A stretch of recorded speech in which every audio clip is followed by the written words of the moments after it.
শ্রমজীবী মানুষের পাশে ইসলামী আন্দোলন ছিল, এই ছাত্রদের পাশে ইসলামী আন্দোলন ছিল, এই অভ্যুত্থানে মূল ধারায় ইসলামী আন্দোলন বাংলাদেশ ছিল। এই জন্য আজকে আমরা মানুষের প্রত্যাশা কি, মানুষ বিগত দিনের রাজনীতি দেখতে চায় না। বিগত 54 বছর যারা দেশটাকে ধ্বংস করেছে, দেশের রাজনীতি ধ্বংস করেছে, দেশের অর্থনীতি ধ্বংস করেছে, দেশের সকল সাংবিধানিক প্রতিষ্ঠানকে ধ্বংস করেছে, তাদেরকে আর মানুষ আগামীতে ক্ষমতায় দেখতে চায় না।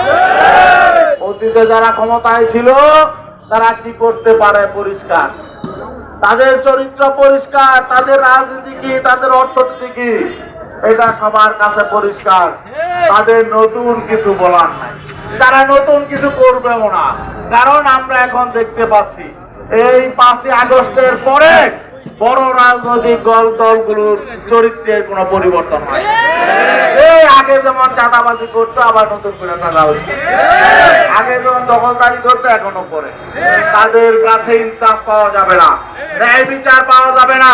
শ্রমজীবী মেহনতি মানুষ যদি অধিকার পেতে চায়, সম্মান পেতে চায়, সুবিচার পেতে চায়, তাহলে এখানে ইসলামী শক্তিকে ক্ষমতায় আনতে হবে। কারণ হলো অতীতে 3টি সরকার ক্ষমতায় ছিল, 3টি রাজনৈতিক দল ক্ষমতায় ছিল। আবার যদি তারা ক্ষমতায় আসে, রাষ্ট্র কোনো পরিবর্তন হবে না। অতীতের মতো প্রতিহিংসার রাজনীতি চলবে, লুটপাটের রাজনীতি হবে। আর লুটপাট হলে কাদের টাকা লুটপাট হয়? এই শ্রমিকদের শ্রমে ঘামে উপার্জিত টাকা তারা লুটপাট করে বিদেশে পাচার করে। আর যদি লুটপাট না হতো, বিদেশে যদি আমার দেশের টাকা পাচার না হতো, তাহলে একজন শ্রমিক ন্যূনতম 30,000 টাকা বেতন পেত। তার সবচেয়ে কম বেতন হতো, তারও কম পক্ষে $200 বেতন হতো। একেবারে কম হলো, কারণ এর নিচে আন্তর্জাতিক ভাবে শ্রমিকদের কোনো $200 নিচে কোনো বেতন আন্তর্জাতিক ভাবে স্বীকৃত না। এই জন্য এটা আমরা চাই শ্রমিকরা তাদের জীবন মানের উন্নত হবে। এবং দেখেন অন্য চাকরিজীবীরা যারা সরকারি চাকরি করে, তাদের কত ফ্যাসিলিটি, বেতন তো আছেই, তারপরে আবার কি আছে, তাদের জন্য রেশনের ব্যবস্থা আছে, তাদের ছেলে মেয়েদের জন্য ভালো স্কুল, কলেজ, ইউনিভার্সিটি আছে, আছে কি নাই? আবার তাদের পরিবার পরিজন অসুস্থ হলে তাদের জন্য চিকিৎসার ব্যবস্থা আছে, সব ফ্যাসিলিটি তাদের। আবার চাকরি থেকে চলে গেলে আবার পেনশন আছে, ঠিক না? সে মারা গেলে তার স্ত্রী, বাবা মা তারাও পেনশনের ভোগ করতে পারবে, ঠিক না? শ্রমিকদের জন্য কি? শ্রমিকরা কি দেশের নাগরিক না? তাহলে তারা কেন এসব সুবিধা পাবে না? এদের সিকিউরিটি বেশি দরকার। শ্রমিকরা যেমন তাদের যে কর্মক্ষেত্র, এদের অসুস্থ হয়ে যাওয়ার সম্ভাবনা বেশি থাকে। তাদের যতক্ষণ পর্যন্ত শারীরিক ভাবে সক্ষম থাকে ততক্ষণ তারা কাজ করতে পারে। কাজ করতে না পারলে তারা যেন অবসরে যাবে, তাদের তো অবশ্যই পেনশন দরকার, ঠিক না? কিন্তু এই রাষ্ট্র ব্যবস্থা, এই পুঁজিবাদী রাষ্ট্র ব্যবস্থা কি চায় জানেন? তারা চায় একজন শ্রমিক আবার শ্রমিক উৎপাদন করুক, মানে শ্রমিকের ঘরেও যাতে আবার শ্রমিক হয়। এই জন্য শ্রমিকের সন্তানদের জন্য ভালো শিক্ষার ব্যবস্থা নাই, চিকিৎসার ব্যবস্থা নাই, এমন ব্যবস্থা চলতে পারে না।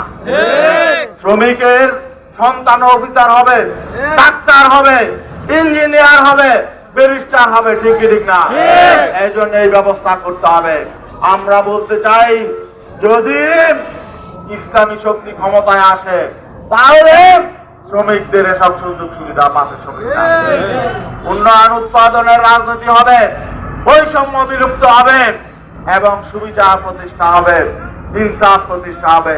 আপনারা চান কি চান না? এই জন্য সবাইকে ঐক্যবদ্ধ থাকতে হবে। মানুষের মধ্যে একটা প্রত্যাশা জেগেছে। অতীতে যারা দেশ ধ্বংস করেছে, অতীতে যারা দুর্নীতি দেবে দেশকে চ্যাম্পিয়ন করেছে, লুটপাট করেছে, তাদেরকে আর মানুষ ক্ষমতায় দেখতে চায় না। মানুষ ইসলামী শক্তিকে ক্ষমতায় দেখতে চায়। এই জন্য আমরা এবার আমাদের নেতা পীর সাহেব চরমনায় বলেছেন, আগামী নির্বাচনে আমরা ইসলামপন্থীদের একটা বাক্স দিতে চাই। এই জন্য আমাদের কাজ চলছে, আমরা সকল ইসলামী সংগঠনের কাছাকাছি আসার চেষ্টা করছি।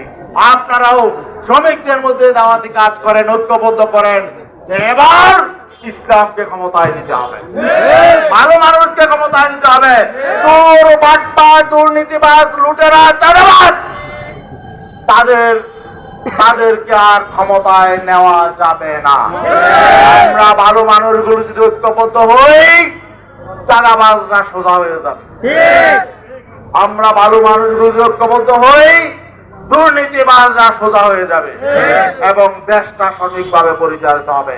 আমাদের দেশটা সঠিকভাবে চলুক, এজন্যই আমাদের সন্তানেরা রক্ত দিয়েছে, শ্রমজীবী ভাইয়েরা রক্ত দিয়েছে। আর দেশ যদি আবার সঠিকভাবে না চলে, দুর্নীতিবাজদের হাতে চলে যায়, লুটেরাদের হাতে চলে যায়, চাঁদাবাজদের হাতে চলে যায়, তাহলে আবার বিগত দিনে যেমন প্রতিহিংসার রাজনীতি হয়েছে, জিজ্ঞাসার রাজনীতি হয়েছে, লুটপাট হয়েছে, দখলবাজ হয়েছে, তাই আবার চলছে। গুম খুন হয়েছে। এখন ক্ষমতায় না যাইতে নিজেরা মারামারি করে মরে, ঠিক কি ঠিক না? যারা নিজেরা মারামারি করে মরে, তাদেরকে ক্ষমতায় দিলে তো তারা ক্ষমতায় গিয়ে মানুষ মারবে। এই জন্য আমাদের ঐক্যবদ্ধ হতে হবে, মানুষকে বুঝাইতে হবে। আমরা ইনশাআল্লাহ আগামীতে একটি ভালো দেশ চাই। আরেকটা বিষয় শেষ করতে চাই, সর্বশেষ, অনেকগুলো সংস্কার কমিশন হয়েছে। কারণ এই জুলাই বিপ্লব, এই বিপ্লবের চেতনা ছিল দেশটা সংস্কার করা, দেশটা মানে মেরামত করা। এই জন্য অনেকে সংস্কার ছাড়া খালি নির্বাচন চায়। নির্বাচন তো আগে অনেক হয়েছে, কিন্তু দেশ তো ভালো হয় নাই, ভালো সরকার তো আমরা পাই নাই। এই জন্য শুধু নির্বাচনী সমাধান নয়, নির্বাচনের আগে নির্বাচন করে যারা ক্ষমতায় যাবে, ভালো মানুষ যাতে ক্ষমতায় যেতে পারে, এই ব্যবস্থা করতে হবে। যারা ক্ষমতায় যায় তারা যাতে সঠিকভাবে দায়িত্ব পালন করে, লুটতরাজ না করে, মানুষের অধিকার হরণ না করে, এই ব্যবস্থা করতে হবে। এই জন্য সংস্কার প্রয়োজন। অনেকগুলো সংস্কার কমিশন হয়েছে।